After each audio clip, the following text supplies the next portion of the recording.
Les bendiga, amados hermanos.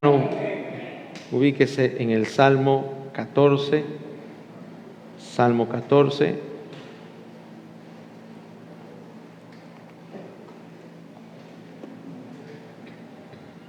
Salmo 14.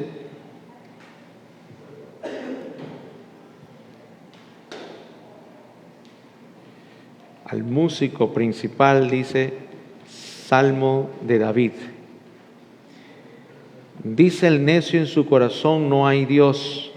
Se han corrompido, hacen obras abominables, no hay quien haga el bien. Jehová miró desde los cielos sobre los hijos de los hombres para ver si había algún entendido que buscara a Dios. Todos se desviaron, a una se han corrompido. No hay quien haga lo bueno, no hay ni siquiera uno. No entienden, no tienen discernimiento todos los que hacen iniquidad, que devoran a mi pueblo como si comiesen pan, y a Jehová no invocan. Ellos temblaron de espanto, porque Dios está en la congregación de los justos. Del consejo del pobre se han burlado, pero Jehová es su esperanza. Oh, que de Sión saliera la salvación de Israel. Cuando Jehová hiciere volver a los cautivos de su pueblo, se gozará Jacob y se alegrará Israel. Querido Dios, en esta noche nos ponemos en tus manos. Te pedimos humildemente que nos concedas la sabiduría, la gracia para entender este precioso salmo, el Salmo 14, que hemos leído en tu nombre, dándote honor a ti y a tu palabra. Y como pobres en espíritu, te pedimos, Señor, muéstranos estas perlas del reino, muéstranos tu palabra y tu verdad. Si en esta noche tenemos que ser corregidos todos en alguna área, humildemente aceptamos tu palabra. Y si tenemos que ser alabados y exaltados, Señor, con humildad recibiremos también tu halago a través de tu palabra, Señor. Nos ponemos en tus manos para que todos, con temor y reverencia, recibamos tu palabra en el nombre de Jesús. Amén y amén. Tome asiento, mi amado hermano. Que la gracia de Dios esté con usted y qué bueno que haya venido a este lugar para poder escuchar la palabra del Señor y rendirle culto a nuestro Dios. Les cuento que nosotros salimos con lluvia. Estaba un poco preocupado si iba a encontrarme con la señora lluvia. Y gracias a Dios se quedó por allá hasta el centro nomás. Estuvimos con lluvia y de ahí para acá ya venimos se fueron para otros lados las nubes. Así que voy a ir al grano, porque no sé si es que la lluvia me está esperando. Vamos al grano para ser claros y concisos. Este es un salmo difícil. Es el salmo de los dos caminos. El camino de la necedad, el camino del hombre que le da la espalda a Dios. Y evidentemente o implícitamente es el salmo en el que exalta y halaga a los justos que están en la congregación. Inicia diciendo: dice el necio en su corazón, no hay Dios. Como no hay ningún ateo aquí, no voy a abordar en la parte de la existencia de Dios para que los ateos sean convencidos. Como todos aquí son creyentes, la gran mayoría que me escucha por las redes sociales también pueden ser creyentes, o si no lo es, escucha este mensaje que tiene la oportunidad que Dios le puede estar dando para que usted reciba el mensaje de esperanza, para que conozca al Dios único que concede esperanza a la gente en medio de la angustia y las tribulaciones que estamos pasando, para darnos bendición. El regalo más grande que el ser humano puede tener y recibir de Dios es la salvación y la vida eterna. En esa salvación y en esa vida eterna es que estamos acá reunidos. Y cuando Pablo le dice, escribe en sus cartas, ¿cómo hemos de descuidar una salvación tan grande? ¿Cómo hemos de perder este regalo maravilloso? Dice el necio en su corazón, no hay Dios. Puede ser, hermano amado, que las personas que son partes del cristianismo lleguen a caer en un grado de necedad al punto en el que se olviden de Cristo. Puede ser, hermano, que nos perdamos de vista que venimos a la iglesia que le pertenece a Cristo, pero olvidamos que Cristo está en la iglesia, olvidamos que Cristo se mueve en medio de su pueblo y que la alabanza y la adoración y que todo lo que hagamos en la congregación sube al trono de Dios como un olor grato y como un perfume agradable, por lo menos debería de ser así. Pero de repente dice el necio en su corazón como que al final se olvida, o al final ignora, o al final decide no tomar en cuenta a Dios. Hay una gran crisis últimamente de la concepción de la iglesia. La crisis es que la iglesia, escúcheme, Pablo le llama a la iglesia, me refiero al templo donde nos reunimos para adorar a Dios, le llama baluarte de la verdad. No es cualquier cosa. No se puede naturalizar el centro de reunión, la casa de oración, la iglesia, que en un principio se llamaba casa de oración, luego templo, pero el lugar en el que nos reunimos se constituye sagrado, santo, porque es apartado para buscar el rostro de Dios, para adorar a Dios, para invocar su nombre, para levantar petición y presentar nuestras ofrendas, para que a través de este lugar, o de los templos, o las iglesias que se levanten, se pueda compartir la palabra de Dios. Con el tiempo se desnaturalizó la palabra iglesia y empezaron a llamarse centros cristianos, centros de X nombre, como para no asociarnos con una figura religiosa, como que pastores y líderes y gente y miembros de la iglesia se está perdiendo el enfoque de que venimos a la iglesia para acercarnos a Dios. No venimos a la iglesia para vernos las caras los unos a los otros, venimos a la iglesia para acercarnos a Dios. Y por lo general al venir a la iglesia, venimos también a recibir una palabra que no va a ser de nuestro agrado muchas veces, y va para todos. No va a ser de nuestro agrado para todos. Y he llegado a la conclusión, muchos líderes de la iglesia, llámense pastores o llámense apóstoles, han secuestrado a la iglesia. La han secuestrado. Últimamente escucho personas decir que no reciben a nadie en sus iglesias, en sus templos, predicadores que vengan de otros lados, solo de su propio gremio o denominación, porque tienen que cuidar a la iglesia. Cuidado. Yo digo, eso no es bíblico, porque aquella mujer, por cuidar a Mefiboset, el hijo de Jonatán, por cuidarlo y salir corriendo para que no lo agarren los amalecitas, por cuidarlo, se le cayó y el muchacho quedó lisiado de por vida. Es penoso cuando el liderazgo de la iglesia se olvida que no somos los dueños, sino los administradores, que el que pastorea la iglesia es el Espíritu Santo y solo somos siervos, esclavos, simples puentes que tenemos que estar prestos a escuchar lo que el Señor quiere decir. Pero también está el otro lado de la congregación, que naturaliza el tiempo del culto y se confunde. La iglesia no es, hermano, la iglesia, el templo sagrado es para adorar a Dios.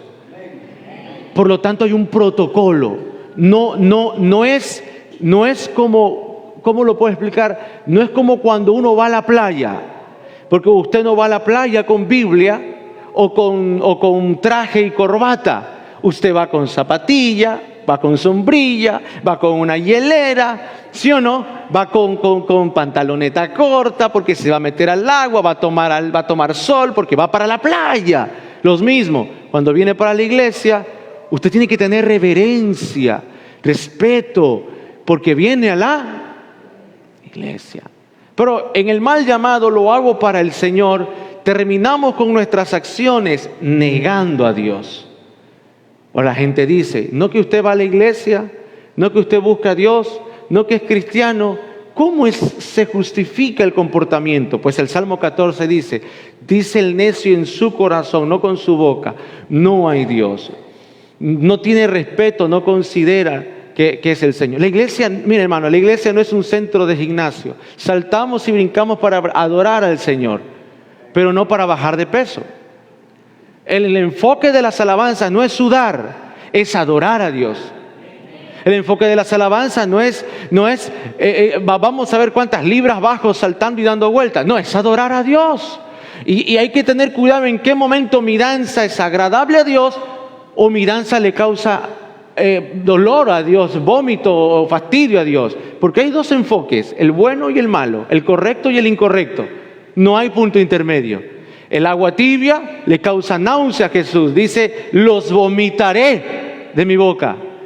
Entonces, la danza fuerte o la canción fuerte no es cuanto más efusivo sea mi cuerpo, sino cuanta más entrega sea mi corazón, más sincera sea mi danza o mi alabanza. Por lo tanto, la iglesia no es un lugar donde yo pueda venirme a modelar la ropa o venirme a vestir como yo quiera. Usted fuera de la iglesia es libre para vestirse como quiera, pero la iglesia es el templo y baluarte de la verdad. La Biblia habla de 3 puntos acá del Salmo. Mire, dice Jehová miró, dice el necio en su corazón, dice, no hay Dios, dice, se han corrompido, 1, 2, hacen obras abominables, y 3, no hay quien haga el bien. Este es un proceso, es una escalera, 3 puntos. Y el libro de los Romanos me habla también de 8 escalones, 8 enemigos, donde inicia diciendo, ninguna condenación hay para los que están en Cristo Jesús. Primer enemigo. Segundo, dice, los que no andan conforme a los deseos de la carne. Tercero, dice, porque no han sido librados de la ley del pecado. Cuarto, nos ha librado de la ley de la muerte. Quinto, nos habla de la vanidad, algo así, la tierra fue sujeta a vanidad, a la vanidad de la mente. Sexto, me habla de la esclavitud del temor. Séptimo, me habla de las aflicciones del tiempo presente. Y octavo, me habla de la esclavitud de la corrupción. Si hay algo que nosotros tenemos que tener mucho cuidado, porque todos podemos ser presa fácil de esto. ¿De qué? De la corrupción. Romanos 8 dice, los que son guiados por el Espíritu, después que habla estos 8 enemigos, dice, estos son hijos de Dios. Uno tiene que tener mucho cuidado, porque dice que una de las señales del necio no es solo que en su corazón niega a Dios, porque nadie sabe lo que hay en tu corazón. Vuelvo a repetir, la mal llamada, lo hago para el Señor. Usted no me juzgue cómo yo lo hago, porque lo hago para el Señor, como que nos blinda para que no evaluemos tu motivación. Pero Dios sí evalúa las motivaciones, porque Dios sí pesa el corazón y nos pesa a todos. No pesa el nuevo convertido, porque a veces los predicadores, los ministros creemos que podemos nosotros manipular con la palabra solo al nuevo convertido. El primerito al que Dios pesa es al que predica la palabra. Porque hay de aquel, dice, no sé muchos maestros, no seas que acarrees con doble condenación, porque tú que eres maestro, así dice la Biblia, tienes que vivir lo que predicas, tienes que vivir lo que enseñas. En otras palabras, no predicamos un tema que lo aprendimos, sino que predicamos un tema que lo vivimos. Y Pablo es muy temeroso y dice, Pablo, ay de mí, no sea que yo viendo siendo heraldo de muchos, ejemplo de muchos, yo mismo venga a ser reprobado. Entonces, amado hermano, todos podemos ser presa fácil de la corrupción. La corrupción no perdona a nadie. Usted tome un metal, usted lo limpia, usted lo pinta, le pone pintura anticorrosiva y lo que quiera, pero aunque le ponga todo lo que le ponga, si usted no le pone cuidado de tiempo en tiempo para darle mantenimiento a ese metal, se va a corromper. Cada día, cada semana que usted viene a la iglesia es para que usted reciba mantenimiento, porque necesita la palabra para que lo limpie y lo purifique, porque en el camino, en el paso de la vida, nos insensibilizamos, nos desnaturalizamos, voy a decir un término bíblico, nos cauterizamos y empezamos a llamarle a lo malo bueno y a lo bueno malo. Y empezamos a corrompernos. Y corrompemos lo más básico, el templo de Dios, la casa de Dios. Corrompemos lo más básico, que esto debe de ser, mire, nuestro tiempo aquí debe de ser solemne. Hay muchas iglesias que ya no usan utensilios que tengan que ver con lo religioso. Esta iglesia todavía los tiene, floreros, ¿no, verdad? No tenemos una cruz aquí como para que digamos, esta es la casa del Señor, pero hay floreros, hay aceites ungidos, hay un altar.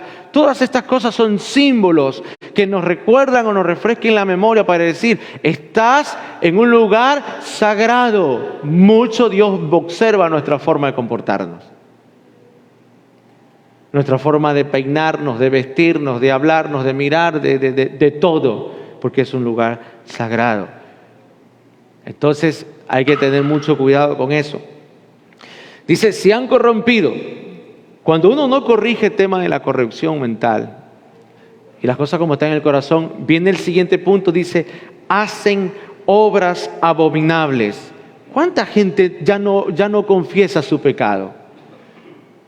¿Cuántas personas ya perdieron ese principio bíblico de que cuando cometen un error, un pecado, buscan al consejero, buscan al líder, buscan al pastor o buscan a alguien para confesar su pecado? Claro, tú dices confiésalo solo a Dios. Es fácil confesarle a uno que tú no ves. Es fácil pedirle perdón a alguien que tú no ves. Difícil es pedirle perdón a alguien que ves. Ve y confiésale a alguien que lo vea, a alguien que te vea, porque ahí te vas a sentir más comprometido y avergonzado para no volverlo a hacer. Pero alguien que te vaya a saber restaurar. Pero es fácil, es un evangelio falso, un evangelio diluido con veneno.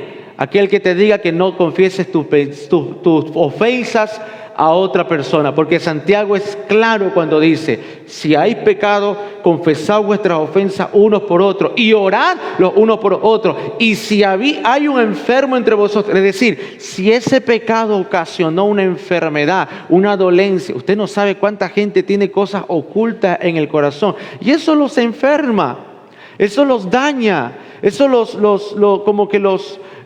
se manifiesta a la parte física del cuerpo.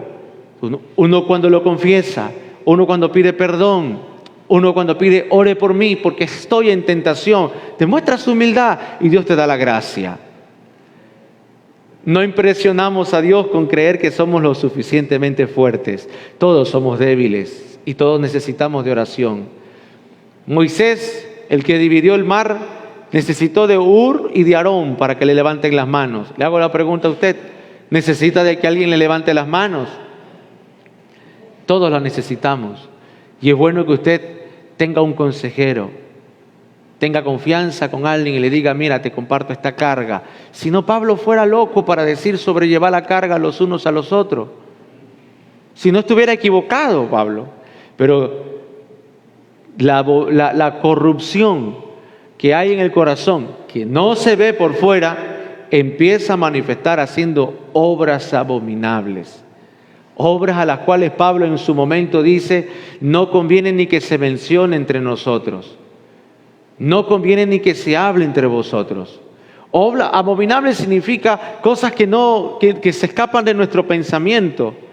Cosas que ni imaginamos que podrían ser practicadas o ser realizadas. No se acostumbre a esconder la basura debajo de la alfombra, hermano. No se acostumbre a tapar y a encubrir sus debilidades y errores, emociones y sensaciones. No se acostumbre, porque Dios, que todo lo ve, lo anota, pide cuentas, detiene la bendición, cierra los cielos para que no envíe lluvia sobre su vida. Y podemos brincar, saltar y congregarnos todos los días, pero solo usted sabe que el campamento de su vida se ha detenido por causa de algo que está escondido. El salmo es difícil. No me gusta ser negativo y pesimista, pero toca. Y si es la palabra de Dios, tengo que decirla y tengo que hablarla. Dice, el necio en su corazón no hay Dios. Lo niega. Lo niega en lo que es en la naturaleza que lo revela. Lo niega en la palabra que se predica. Lo niega en el consejo. Es sabio en su propia opinión. Es inteligente en su propio criterio. No está abierto humildemente, no está abierto a ser corregido. Y todos necesitamos ser corregidos. Todos necesitamos ser corregidos. Absolutamente. La corrección no viene solo para el joven. La corrección no viene solo para el que tiene problema y le echa la culpa al otro. Usted tiene problema en su hogar y usted dice, mi mujer es la culpable. Ya sabemos esa historia, hermano. Adán le echó la culpa a Eva. Ya sabemos que el hombre cuando está corrompido no se hace responsable de sus actos, le echa la culpa a la otra persona. El hombre cuando está corrompido, su corazón no se hace responsable, va de su responsabilidad. Si le pide explicación, ¿por qué está pasando esto? no es mi culpa. Yo hago lo que Dios me puso a hacer. Yo hago lo que tengo que hacer. A mí yo siento, yo quiero. Tu yo te gobierna. Pero resultado no habla igual que lo que tú estás supuestamente sintiendo por parte de Dios. Por lo tanto, viene la corrección. Y cuando hay corrupción en el corazón, hay necedad en el corazón, no se asume la responsabilidad. Usted viera cuánta corrupción hay en el liderazgo ministerial, en el mundo entero. Cuánta corrupción hay. Hermano, a través de las redes sociales, los mensajes de la verdad, de la palabra, no son muy comunes. Para desbloquear el algoritmo de las redes sociales, uno tiene que tener algo que sea tendencioso.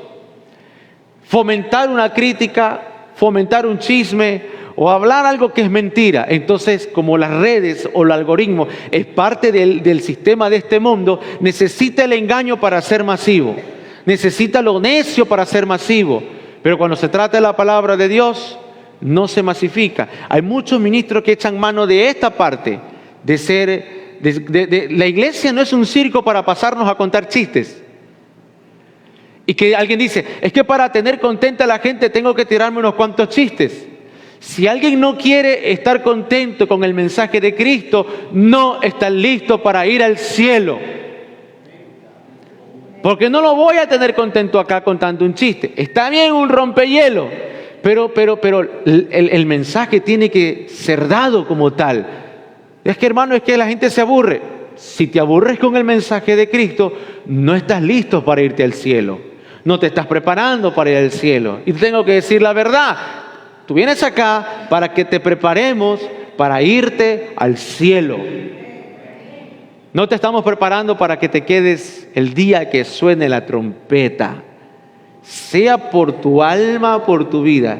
Mira, aquel hombre dijo, no recuerdo muy bien los pasajes bíblicos, pero recuerdo las historias. Aquel hombre dijo, voy a trabajar, voy a construir, voy a engrandecer mis graneros, porque he prosperado, porque todo, mi grandeza se ha levantado. Y dice que Dios vio desde el cielo y le dijo, necio, ¿para quién ha provisto todo lo que estás haciendo? Tanto te afanas día y noche por tu propio, y hoy es tu día de caducidad. Hoy han pedido tu alma, hoy te vas para el otro lado. Y a veces corremos de un lado a otro como necios, sin preguntarle a Dios, ¿es tu voluntad que yo haga esto, Señor? ¿Es tu voluntad que yo haga aquello, Señor? Como que desnaturalizamos y quitamos algunas páginas de la Biblia. ¿Sabe por qué? Porque hemos desnaturalizado la imagen de Dios. La hemos acomodado a nuestra imagen. La Biblia dice en Santiago, pregúntale a Dios qué vas a hacer el día de mañana. ¿Qué vas a hacer en 5 días, en 15 días, en 20 días? ¿Qué vas a vender, vas a comprar, lo que sea? Es decir, el otro camino que muestra este salmo es en la total dependencia de Dios. En no acostumbrarme que porque si Dios no me ha corregido, en no acostumbrarme que porque si Dios no me ha castigado, en no acostumbrarme que porque si Dios no me ha cerrado el grifo de la bendición y tengo vida, tengo salud, tengo ingresos, no acostumbrarme que Dios no me está pesando en balanza. El reino de Nabucodonosor fue próspero. El reino del siguiente hijo de Nabucodonosor fue corto pero próspero, hasta que le llegó aquel muchacho arrogante, Belsasar. Aquel muchacho que dijo, tráiganme las copas sagradas del templo, porque era un necio. Y decía, vamos a beber, y se puso a beber él en las cosas sagradas del Señor, hermano. Cuidado, se nos vuelve común lo que es sagrado. Cuidado, se nos vuelve común el orar. Si ya no estás llorando o ya no se te llenan los ojos de lágrimas cuando oras, cuidado. Busca al pastor que te oren. Busca al pastor para que vuelvas a buscar quebrantamiento. Necesitas que te oren porque se te está volviendo común la oración. Si ya la última parte dice, hay otra parte acá más abajo que dice, en el versículo 4 dice, y a Jehová no invocan. Otra de las señales dice, han dejado de orar, han dejado de buscar mi rostro, han dejado de pedirme cosas. Cuidado, ya cuando usted dejó de sentir ese quebrantamiento. Hay una diferencia de quebrantamiento. El publicano y el fariseo. Y el fariseo se golpeaba el pecho, lloraba en público y se quejaba en público y decía: ay, Dios mío, yo que ayuno tanto, Señor, déjeme ponerle drama, yo que ayuno tanto, Señor, en público. El hipócrita le gusta ser escuchado. Dentro de la iglesia el más hipócrita es el que más se lo escucha. El que habla en lenguas y para que más lo escuchen, el que llora y el que más lo escucha, quiere ser escuchado, quiere ser notado. Ese es dentro de la iglesia es el más hipócrita. ¿Por qué? Porque está el publicano llorando en sus adentros, diciendo: Señor, sé propicio a mí, yo sé que soy pecador, yo sé que no me merezco tu compasión, Señor, ayúdame. Jesús dijo: ese que a sus adentros se compadeció, se sintió tan indigno de aún levantar la voz. Tú llegas al templo, llegas a la iglesia, empieza el cántico de adoración. De repente dice Eclesiastés, dice: no sean muchas tus palabras cuando vayas a la casa del Señor, no seas que peques con tus palabras. Y de repente uno dice: Señor, te adoro, te alabo, y sigues la ruta de la oración, pero hay un momento en que te llenas de temor y cuidado, se te va a salir alguna palabra: Señor, yo te amo tanto, que no sé qué, Señor, porque te están pesando. Saliendo de la iglesia, se te complica el marido, y ahí vamos a ver si realmente lo amas tanto al Señor. Saliendo de la iglesia, llegando a la casa y en la noche el esposo le pide que cumpla con sus deberes conyugales. Ahí vamos a ver si usted cumple tanto que ama al Señor. Saliendo de la iglesia, la esposa le pide algo y a usted se le salió el demonio. ¡Ah! Y estabas acá orando, estabas acá cantando, estabas acá haciendo cosas para Dios, supuestamente hablándole al oído al Señor, y ya cuando te tocó manifestarlo, porque es fácil a quien no lo ve uno decirle que le ama. Es fácil llenarle de palabritas a quien uno no lo ve. Pero cuando tú estás con alguien que sí lo ve, demuéstralo, pues. Dice: no hay quien invoque el nombre del Señor. Hacen obras abominables. ¿Saben que una de las obras abominables que el profeta Malaquías lanza contra el pueblo de Israel es que estos hombres abandonaron a sus mujeres que ya eran de edad como ellos y se fueron a buscar mujeres más jóvenes? Malaquías dice en la palabra, dice: porque han sido desleales a las mujeres de su juventud, a sus esposas. A mí me han sido desleales, dice. Yo aborrezco el divorcio. En el mismo altar donde se juró amor eterno a aquella persona. Yo digo altar, me refiero, un altar es un lugar donde 2 o 3 se pusieron de acuerdo. Un altar no solo es este lugar, 2 o 3. El altar mío de mi matrimonio fue cuando en aquel registro civil estuve con mi esposa y nos juramos amor eterno hasta que la muerte nos separe. Eso delante de Dios es visto en el mismo lugar donde se tomaron las manos y se juraron amor eterno, donde se hicieron locuras. Yo hice locuras. Antes de casarme formalmente hice locuras. Le creo tanto a Jesús y quise imitarlo tanto a Jesús que Él va a raptar a la iglesia que rapté a mi novia. Fíjese, hermano. Y ahora, nuevamente, cuando el Señor observa los hogares, Él observa la cámara nupcial del matrimonio y ve que hay pelea, discordia, maltrato, y puede Dios decir: eso es una prueba y se van a corregir. Pero hay algo que Dios sí aborrece, es cuando encuentra deslealtad en el pacto matrimonial. Y dice Dios: a mí me son desleales. Por eso es una hipocresía que usted diga que ama a Dios y no ama a su esposo, a su esposa, a sus hijos. Es una hipocresía, dijo Jesús, y también lo dijo Pablo. Jesús dijo un momento: hipócrita, le dice al fariseo, porque tú le dices a tu mamá, a tu papá cuando están en necesidad, cuando aquel papito y mamita te dice: necesito para mis pastillas, necesito para mis remedios, para mis cositas, y tú le dices: mi ofrenda es a Jehová. ¿Qué le dijo Jesús? Hipócrita, tu ofrenda no es recibida porque te estás olvidando. ¿Cómo puedes pretender amar a quien tú no ves y no lo demuestras con quien se te presenta la oportunidad? Y un campeón le dijo: ¿y quién es mi prójimo para manifestar amor? Y le hace una parábola, un ejemplo con algo xenofóbico, con ellos mismos que tenían xenofobia de los samaritanos. Le dice, solo un samaritano hizo de misericordia de aquel que descendía de Jerusalén.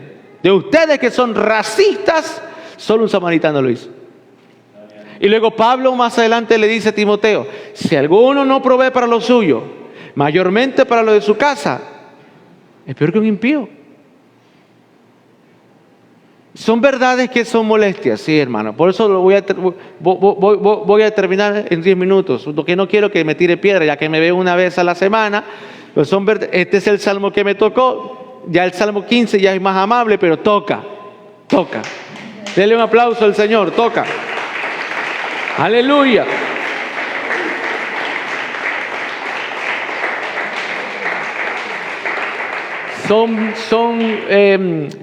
Yo le digo una cosa, hermano. Tómelo desde qué punto de vista lo estoy dando yo. Lo estoy dando desde un punto de vista ilustrativo. Es decir, lo estoy preparando a usted. ¿Para qué? Para que usted se evite el camino de la corrupción. No creo que no haya nadie aquí que tenga estos pecados, pero se los cuento que existen, ¿no? Ya, con eso ya zafé, ¿no? Por favor, después de la iglesia, yo acepto hamburguesas, acepto bandejitas, sí. Pero déjeme seguir, yo no lo estoy dedicando a nadie porque ni vengo yo por acá, ya ni vivo por acá, así que no conozco, ya, como para que, pero déjeme ser bíblico. Dice, hacen cosas abominables. Hay tantas cosas escondidas, hermano amado, que Dios lo observa. Y realmente es una hipocresía, hermano, no corregir al vago, el que no trabaja, el que no provee para lo suyo, para su casa. ¿Cuánto tiempo usted va a estar orando? Un mes se te aguanta. Pero ¿cuánto tiempo vas a estar así? ¿Usted cree que a Dios le desagrada de pronto que usted no trabaje, no sea recursivo, no se sacrifique, que se te caiga la piel y se te arrugue de tanto estrés por trabajar para proveer para los tuyos? Porque no hay mayor gloria que envejecer habiéndole provisto todas las cosas a tu familia, a tu casa. Y que un día, esos hijos que un día te sacrificaste y te mataste y entregaste tu cuerpo, un día ellos crezcan y digan, nosotros tenemos esto gracias a nuestro papá y nuestra mamá que se sacrificaron. Porque cuando nazca tu descendencia, es decir, tus nietos, esos serán tu corona. Eso lo dice el Salmo y lo dice los Proverbios. Corona de los abuelos son los nietos. Pero ¿qué corona van a tener aquellos que no han trabajado por la prole, por su descendencia? Hermano querido, cuando se habla de corrupción no es muy agradable, porque el diablo que está entre nosotros, perdón hermano, ¿cómo que el diablo está entre nosotros? Pero claro, cuando viene una palabra interesante, le dice a tu oído, duérmete niño, duérmete ya. Cuando viene una palabra que nos va a acercar a Dios, el diablo te empieza a influenciar y a decir, y a hablar como el Chucky. Quita tú, mata a ti, no te quedes, Y dice, no, yo me bloqueo, no es para mí. Claro, le conviene.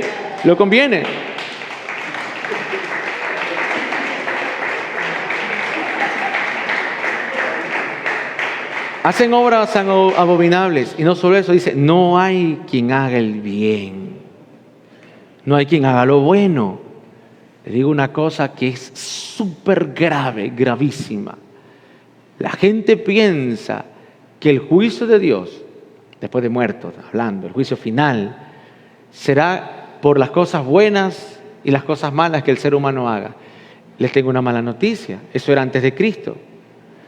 Como Dios ya no está oirado con la humanidad, porque ya Cristo fue recibido como cordero inmolado por la raza humana, la cuestión del juicio es peor, porque ahora no es porque hagas lo malo o porque no hagas lo bueno, es por rechazar al Salvador de nuestras vidas.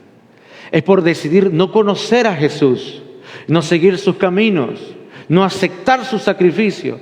Dicen que la salvación es gratuita, pero en realidad para nosotros es gratuita, pero a Cristo le costó, a Dios le costó entregar a su Hijo. No es tan gratuita como digamos, pero es el que rechaza la salvación no estás rechazando una opción que tú tengas, estás rechazando lo que el Padre le tocó pagar, su Hijo, su sangre bendita. Está rechazando la obra de Cristo, por lo tanto la condenación es mayor. Que habiendo oído el glorioso evangelio, que habiendo sido lavado continuamente por la palabra de Dios, y aquí viene para nosotros los ministros, habiendo participado del don celestial de la palabra eterna, y recaemos, y no somos conscientes, y pisoteamos la sangre de Cristo, y abusamos de la gracia de Dios, lo que viene es una horrenda expectación de juicio. Porque Dios te dice, te dejo, vive tu vida.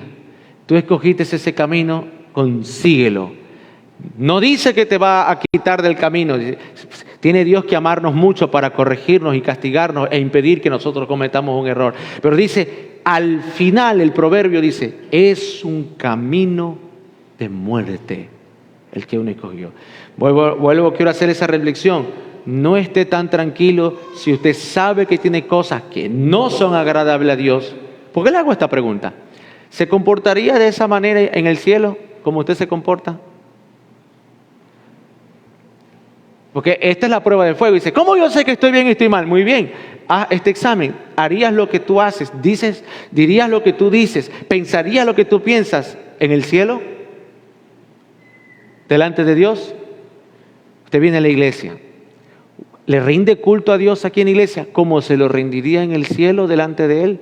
Lo que pasa es que ignoramos a veces y creemos que Él no está aquí y creemos que Él no está al lado de nosotros y por eso creemos que podemos comportarnos como que si todo fuera livianamente y Dios todo lo pesa.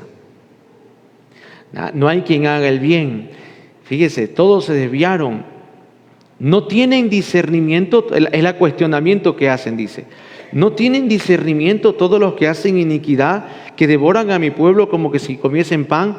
Bueno, esto posiblemente está hablando aquí de un ejército de impíos que hacen lo malo, pero resaltemos el principio. ¿Habremos perdido el discernimiento, hermano, de lo santo, de lo puro, de lo sagrado? Eso que usted ve acá adelante, que es un alfolí, para mí es algo sagrado. Yo como ministro de la palabra, mi esposa que recoge las ofrendas, ella es consciente de eso. Cuando ella está contando, yo ni observo. Para mí eso es sagrado, porque no es ético que un ministro esté observando y esté viendo el dinero de las arcas. Ella sabe. Cuando ella no ha podido venir, me dice, tráeme las ofrendas. No, yo no toco eso. Soy ministro de la palabra. Cuando era secretario podía decir, pero ahora que soy ministro, no, porque conozco un código ético. Hay líneas que uno no se puede pasar, porque para mí es algo sagrado. Si usted me quiere dar una ofrenda a mí, para mí eso es algo sagrado. Si mi pastor me quiere dar una ofrenda a mí, para mí algo sagrado. Yo lo tomo con temor y temblor, pero no ando a la ligera pidiendo, repartiendo visitando a los hermanos para yo decirles para que me den, porque es algo sagrado. La voluntad del corazón humano es algo sagrado. Ni siquiera ando orando, porque aún para orar por las personas uno tiene que ser guiado por el Espíritu, porque la oración es sagrada. Hermano, es que yo sentí de parte de Dios ir a tu casa a orar. No, si Dios no me habla y no hay ¿cómo la palabra? Una de Dios me habló a mí y también Dios te habló a ti. Así, una conexión. Yo no voy. Porque hay que ser guiado por Dios, hay que ser respetuoso. Mírese lo que dice. No tienen discernimiento. Preocúpese cuando el discernimiento se le empieza a nublar. Mire, hermano, antes de que a usted se le salga una mala palabra, se le nubló el discernimiento. Antes de que usted hable mal de un ministro de Dios, se le nubló el discernimiento. Dejó de ver el manto que tiene ese hombre. Dejó de ver la unción que tiene ese hombre. Dejó de honrar, al no ver la unción, al no tener discernimiento, dejó de honrar esa unción. Y le digo una cosa, ningún manto ministerial puede desatar unción si no hay honra. Jesús dijo, no puedo hacer milagros acá en Nazaret. ¿Por qué? Porque esta gente no creyó en mí. Y en esa ciudad no pudo hacer milagros porque todos tenían incredulidad. Cuando usted no tiene honra por el manto, ¿honra qué significa? Valor, estima. Vamos a la iglesia porque va a predicar el pastor tal. Hay una honra. ¿Quién va a predicar pastor en la vigilia? Va a predicar el pastor tal. Ya, yo voy y me llevo a mi familia. Hay una honra y una estima. Ahí usted es bendecido.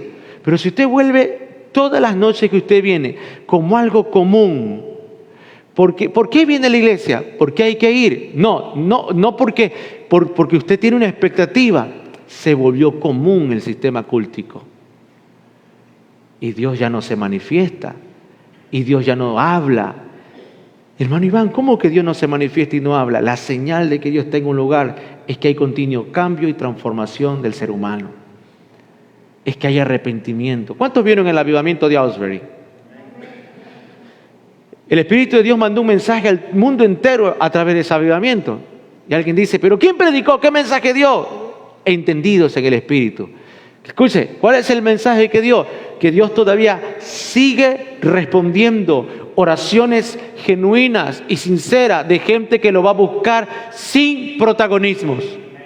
Que gente que se arrodilló a orar en un lugar solo para buscarlo a Dios y Dios visitó ese lugar y Dios puede visitarnos a nosotros si realmente venimos a la iglesia a buscarlo a Él y adorarlo a Él. Termino con esta palabra.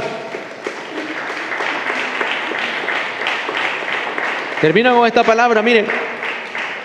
Dice versículo 5, Dios está en la congregación de los justos. ¿Sabe, hermano? ¿Cuántos justos sabremos acá? Espero que hagamos 2 o 3. Justo significa gente que es correcta. Gente que no negocie con lo que es bueno.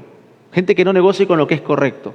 Gente que no diga lo que pasa es que la ola de la cultura es así y hay que adaptarse, someterse y no sé qué, no sé cuánto. Gente que es correcta. Gente que le llama a lo malo malo y a lo bueno bueno. Gente que no es capaz de traicionar a Dios en su conciencia. Puede faltar al culto. Puedes perderte, qué sé yo, y cambiarte de iglesia. Pero por favor te digo una cosa, y usted que me está viendo por internet, jamás traicione a Dios en su corazón. Porque Dios está en la congregación del justo, del que en su corazón es justo. Y dice el texto sagrado, habla de lo justo, versículo 6 dice, Jehová es su esperanza. La semana pasada hablé de eso. Finalmente dice, una exclamación, dice, de Sión saldrá. Dice que de Sión saliera la salvación de Israel. Una exclamación. ¿Cómo me gustaría que de esta iglesia saliera un avivamiento para este sector? Avivamiento, por favor, avivamiento es cambio y transformación. Avivamiento es que la gente confiese sus pecados, no que se los guarde. Yo he visto durante estos 17 años de vida que yo tengo en el ministerio, en el camino del Señor, que la gente que no confiesa su pecado, que no dice, soy un pecador, ayúdenme, oren por mí, no la he visto permanecer. La gente que dice, soy pecador, cometo errores, estoy aquí dando batalla, aunque me den palo, aunque me sienta atacado por el mundo entero, aunque usted sienta que el pastor le dé palo, que el hermano Iván le dé palo, pero usted está aquí y le conocemos sus errores. Mire, el reloj de Dios, tarde o temprano, la bendición te va a visitar, porque Dios te ha pesado como un justo. Y no importa lo que los hombres digamos, no importa si usted no cuadra conmigo, te ha pesado. Y puede ser que te abra una puerta para servir aquí en la iglesia o hay una puerta en otro lugar que te está esperando. Pero el Todopoderoso te ha pesado. Amén. Por eso le dije que son 2 caminos acá, tanto del necio como del justo. Y finalmente dice, cuando Jehová hiciere volver a los cautivos de su pueblo, dice, se gozará Jacob. ¿Quién no se goza? Usted que está ahí sentado esperando, ¿quién no se goza? Yo estoy gozoso porque estoy a unos días, algunas cuantas semanitas ya, de volver a viajar a los Estados Unidos. Estaba desanimado y no quería ir, los pasajes subieron de precio. Y ayer tuve una llamada con un pastor y me dijo, pero pastor, me dice, quiero que venga y por aquí, y me volvió a animar.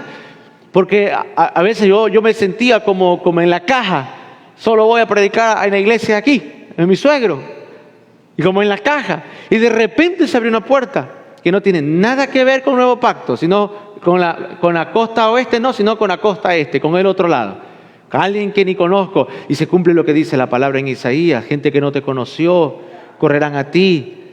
El hombre me llamó, ni siquiera lo tengo en Facebook, y me dijo, cuénteme, ¿su familia tiene esposa? Y le dije, sí, tengo esto y lo otro. Y bueno, empezamos a coordinar, vamos a ver qué hacemos, le digo yo, para poder visitar, aprovechando que mis hijos están de vacaciones. El justo, Dios está viendo la hora del justo para bendecirlo. Dios está mirando y dice, aguanta un poquito más, aguanta un poquito. Ya estás listo, hay una puerta de la bendición. Y le digo una cosa, si no se le abre en su trabajo, se le va a abrir en otro trabajo. Si no se le abre en la iglesia aquí localmente, se le va a abrir en otro lugar. Y le digo por experiencia propia, si no se te abre en la denominación en la que tú sirves, se te va a abrir en otra. Pero tú cuando le sirves a Dios, cuando tu corazón está en concordancia con Dios, tu recompensa está segura. Y cuando la recompensa venga, dice, nos alegraremos y nos gozaremos. Motivo de gozo, motivo de alegría. Y yo quiero que en esta noche, amado hermano, usted se sienta gozoso. Porque como yo no vengo acá, usted sabe a quién le cayó el mensaje. Entonces usted alégrese porque dijo, buena, le tiraron el mensaje a fulano. Yo como no sé, y como usted, o si no, usted recibió el mensaje porque usted es el justo, diga, gracias Señor, porque humildemente yo he estado acá, he venido esperando tú una palabra y esta palabra me bendijo. Y si usted es lo que les cayó porque hay corrupción, le invito a que cierre sus ojos y le diga, Señor, perdóname con humildad. Y diga, yo no quiero tener un fin malo. Quiero tener ese fin de lo justo, del Salmo 14 que dice al final. Yo quiero encontrar el gozo y quiero encontrar la alegría. Quiero encontrar el contentamiento. Me he dado cuenta que he sido un necio en mi forma de pensar, que quizás he puesto la mirada en los hombres, quizás he puesto la mirada en las cosas de la tierra. Oh, pero tu palabra cuánto nos enseña. En el libro de Colosenses capítulo 3, no, poned las miradas en las cosas de arriba, en las que están en el cielo, porque nuestra vida ahora es Cristo. Señor, perdónanos si hemos trazado un camino necio, un camino, Señor, a nuestra propia opinión. Perdónanos, Señor, si hemos estado escondiendo abominaciones, cosas que ni siquiera somos capaces de confesar a otra persona. Perdónanos y tenga el valor de hablar con Dios y hacer un pacto y decir, voy a confesar mis pecados, Señor. Voy a confesar mis errores, voy a confesar mis culpas, voy a confesar lo que me aqueja, Señor. Yo te pido, pon delante de nosotros sabios consejeros, gente ungida que nos ayude en oración. Quita de nosotros al enemigo, quita delante de nosotros a los ángeles vestidos, a los embajadores de las tinieblas vestidos de ángeles de luz, Señor, y pon delante de nosotros ungidos, sabios, llenos del Espíritu, para que al escuchar nuestros pecados nos levanten las manos, oren por nosotros, nos fortalezcan, sobrelleven nuestras cargas, nos ayuden a orar. Y te pido por la congregación en general, Señor, trae un avivamiento, Padre Santo. Esta iglesia que está basada en un fundamento de ayunos, de oraciones y vigilias, Señor amado, tu gloriosa mano tiene que responder, trayendo confesión de pecado, arrepentimiento, almas convertidas a Cristo. Concédenos la gracia, Señor, de cada cierto tiempo en la semana, en el mes, de tener nuevas almas para bautizar. Transforma los corazones, trae una unción de quebrantamiento y de transformación, de arrepentimiento y de conversión a todos los que estamos acá. Si Jeremías, tú le dijiste, si te convirtieres, oh Señor, significa que nosotros los predicadores también corremos el riesgo de caer y desconvertirnos de ti. Necesitamos cada día más ser purificados. Señor, pon delante de nosotros, con humildad te lo pido, pon delante de nosotros, tanto los que predicamos y enseñamos, pon delante de nosotros, Señor, a hombres sabios que también nos instruyan de tu palabra. A hombres sabios llenos del Espíritu que nos levanten las manos porque también las necesitamos. A gente en la que nosotros como ministros podamos confiar para decir tengo un problema y ayúdenme, y poder seguir creciendo, y que tú nos concedas a nosotros mayor gracia por demostrar humildad y reconocimiento de nuestra necesidad, Señor. Te lo pedimos esto en el nombre de Jesús. Bendice a tu iglesia. Levánteme sus manos. Que Dios te bendiga, que Dios te guarde, que Dios haga resplandecer su rostro sobre ti, que Dios ponga en ti paz, que se acuerde de tus oraciones, de tus ofrendas, y que el Señor te envíe su ayuda, la respuesta a tus oraciones la envíe desde su santuario y te puedas ir a tu hogar, a tu casa, con una bendición, con una paz y con un gozo, y que se te note que estuviste hablando con Dios en su casa, en su templo. Que Dios te bendiga. Bendiciones a todos.